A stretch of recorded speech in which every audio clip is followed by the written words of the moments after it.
जो डर हमारे मन में बैठा हुआ है, जो लोगों से पता चल रहा है, जिनके रिश्तेदार, जिनके माँ, जिनका पति अंदर पेशेंट है, जिनको इन्फॉर्मेशन नहीं मिल रही है, वो डर और एम्पलीफाई इस बात से हो रहा है कि जब से हम यहाँ हैं, जिन 4-5 घंटे से हम यहाँ हैं, हर 10 मिनट में एक एम्बुलेंस आ रही है। मेरे आंखों के आगे 5 लोग मरे हैं, 5। उसी बेड पे मेरी मदर थी।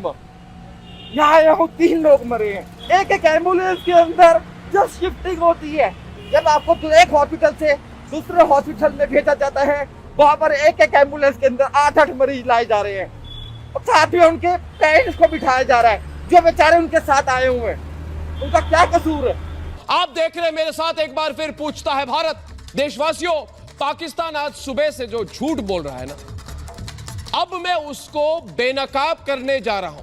अगले 1 घंटे में पाकिस्तान तौबा तौबा चिल्लाएगा। अयोध्या की आस पूरी, संत कहे काशी मथुरा की आस क्यों अधूरी। कैसे दिल्ली से महज 100 किलोमीटर की दूरी पर हिंदुओं की जिंदगी एक साजिश के तहत नरक से भी बदतर बना दी गई। नमस्कार। अभिनेता सुशांत का अब मुंबई में अंतिम संस्कार अब से थोड़ी ही देर पहले कर दिया गया। क्या सुशांत के सपने मर रहे थे या फिर मार दिए जा रहे थे? मेरे बड़े भाई की तबीयत 4-5 दिन से खराब हुई है। कल हम बीएल कपूर के अंदर पूरी रात परेशान हुए हैं, बीएल कपूर हॉस्पिटल ने, और अब कह दिया कि बेड खाली नहीं है, जबकि दिल्ली सरकार का जो ऐप है उसके अंदर 93 बेड दिखा रहा है कि वहाँ बेड अवेलेबल है। और उसके बाद उन्होंने 2200 रुपए की पर्ची काटी के देखा, और उसके बाद टेस्ट किए, 2-3 टेस्ट किए, और उसके बाद आज बोल दिया कि बेड नहीं है। और अब कहाँ लेके जाए, हमें समझ ही नहीं आ रहा है। हमने राजीव गांधी हॉस्पिटल में बात की, वो कह रहे हैं जब तक आपका पेशेंट का कोरोना का टेस्ट नहीं होगा, जब तक हम नहीं ले सकते, पॉजिटिव नहीं आएगा तो। और समझ ही नहीं आ रहा है कि कहाँ लेके जाया जाए। और उनको ऑक्सीजन की इतनी प्रॉब्लम है कि ऑक्सीजन के बिना, और कैट्स की गाड़ी बुलाई उनको ले जाने के लिए, 1 घंटे में कैट्स की गाड़ी आई, उसके अंदर भी ऑक्सीजन का सिलेंडर नहीं, लीड नहीं, 1 घंटे तक वेट करने के बावजूद भी। तो आज इसी पर होगी देश की सबसे महत्वपूर्ण बहस। चीन सावधान, मुंह तोड़ देगा हिंदुस्तान। छेड़ोगे तो छोड़ेंगे नहीं। क्या वाकई चीन युद्ध चाहता है? दंगल हो रहा है एलएसी पर, जहां लग रहा है कि चीन हो रहा है आउट ऑफ कंट्रोल। चीन ने साबित कर दिया कि वो गद्दार है। चीन के बारे में क्या कहा जाए। एक बड़े नेता, भारत के एक बड़े नेता ने मुझे बताया था कि कभी कम्युनिस्टों पर भरोसा मत करो, क्योंकि वो हरे घास में हरे सांप की तरह होते हैं, कब किधर जाएंगे पता नहीं होता। 11 बजे से मैं सड़कों पे घूमती हूँ, फ्रॉम 11 o'clock, कभी इधर कभी उधर कभी इधर, कोई सुनवाई नहीं। Your husband has been admitted. I don't know he is admitted or what, उन्होंने उसको अंदर ले लिया है। हम जब कह रहे हैं आगे का प्रोसीजर बता दो, क्या प्रोग्रेस है, क्या होना है, इन्फॉर्मेशन ही नहीं दे रहे हैं। 1 तारीख को पेशेंट को एडमिट किया था अपने फादर को, और इन्होंने वो डॉक्टर जो यहाँ सीओ साहब है उनसे भी बात हुई थी। उन्होंने कहा कि पेशेंट को हमने 31 नंबर वार्ड में शिफ्ट कर दिया है। अच्छा। 2 तारीख को हमने 31 नंबर वार्ड में सामान भेजा, हमारा सामान रिटर्न आ गया। अच्छा। 2 तारीख से कंटिन्यू 6 दिन हो गए। आज भी हम सामान भेज रहे, लगातार भेज रहे, वापस आ जा रहे हैं। वो कह रहे हैं इस वार्ड में चले जाओ, उस वार्ड में चलो, फिर पेशेंट है गायब है, मिसिंग है यहाँ से। आज 6 डेज हो गया, 6ठे दिन आज मैंने पुलिस को कॉल किया, पीसीआर आ रही है। आपके फादर? मेरे फादर। डॉक्टर बताने को तैयार नहीं है। सीओ साहब को बोला, सीओ साहब कह रहे हैं हमने 31 नंबर वार्ड में शिफ्ट कर दिया है। एमडी साहब को भी फोन किया, एमडी साहब भी कोई रिस्पांस नहीं कर रहे हैं यहाँ पर जो बैठे हैं। आप 6 दिन से सामान भेजना चाह रहे हो? 6 दिन से लगातार मैं कंटिन्यू आ रहा हूँ फादर से बात करने के लिए, कोई रिस्पांस नहीं मिल रहा। यही नहीं पता फादर है कहाँ हमारे, यही नहीं पता फादर हमारे है कहाँ, जिंदा है भी कि नहीं है, कुछ तो हमें रिस्पांस करो। 6 डेज हो गया। आज प्रधानमंत्री नरेंद्र मोदी ने भी 2 टूक कह दिया है कि जवानों का बलिदान बेकार नहीं जाएगा।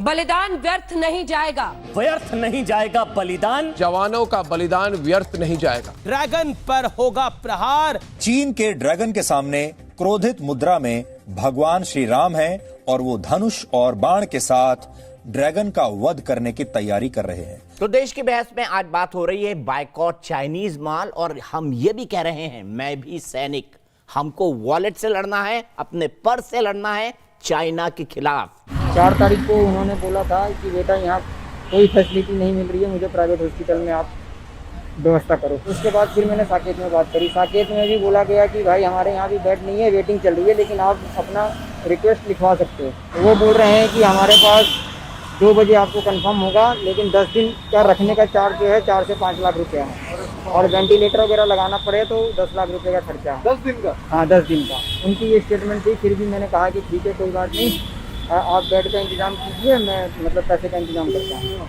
पापा बोले कि अभी रुक जाओ बेटा, अभी इन्होंने ऑक्सीजन लगा दिया है और एक दवा दे दी है इन्होंने, तो 1-2 दिन देख लेते हैं, आज इलाज शुरू कर दिया है। उसके बाद सर क्या हुआ कि 9 बजे उनके बगल के बेड वाले का मेरे पास फ़ोन आया। उनके बगल के बेड वाले? हाँ, बगल पे बेड पे जो मरीज़ है उसका फ़ोन आया। उससे मेरे पापा ने बातचीत कर रखी थी कि मेरे पापा जिस दिन से भर्ती हुए थे उसी दिन से वो डर गए थे यहाँ का सिस्टम देख के। उसको बताया था कि भाई मेरा एक बेटा है, इकलौता ही बेटा है, बहुत परेशान रहता है वो, है ना। जिस दिन से मेरे को लेके आया है बहुत परेशान है। अरे मेरे को कुछ हो जाता है तो मेरे मोबाइल से निकाल के मेरे बेटे को इन्फॉर्म कर देना।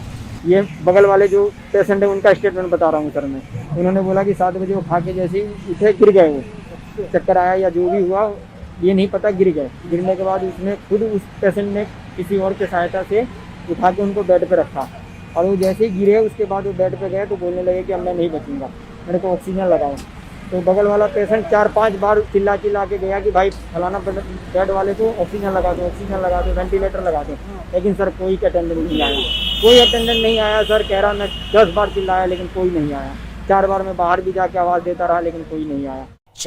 चाइना रॉकेट नहीं, हिंदुस्तान के पॉकेट से हारेगा चीन। आर्थिक बहिष्कार अगर एक रास्ता हो तो क्या इससे चीन सुधर जाएगा या फिर अब आर पार का ही रास्ता बचा है? आप समझ गए हैं, राहुल गांधी कांग्रेस पार्टी वो सेना की गलती निकाल रहे हैं कि सेना हथियार क्यों नहीं लेके गई। अरे राहुल बाबा, राहुल गांधी जी, या तो आपकी याददाश्त कमजोर हो गई है राहुल बाबा, या तो उन्होंने पढ़ाने लिखाने छोड़ दिया है। बिल्कुल, आप इससे पहले सुनते आए थे, कल से पहले आप क्या सुनते थे? हिंदी चीनी भाई भाई। क्या सुन रहे हैं आप कल से लगातार? जी न्यूज ने जो कैंपेन चलाई, हिंदी चीनी बाय बाय। आज हमने सोचा जो सोशल मीडिया रिपोर्ट्स हम देख रहे हैं, जो स्टेटसेस हम देख रहे हैं, जो ट्विटर पे हम लोग देख रहे हैं कि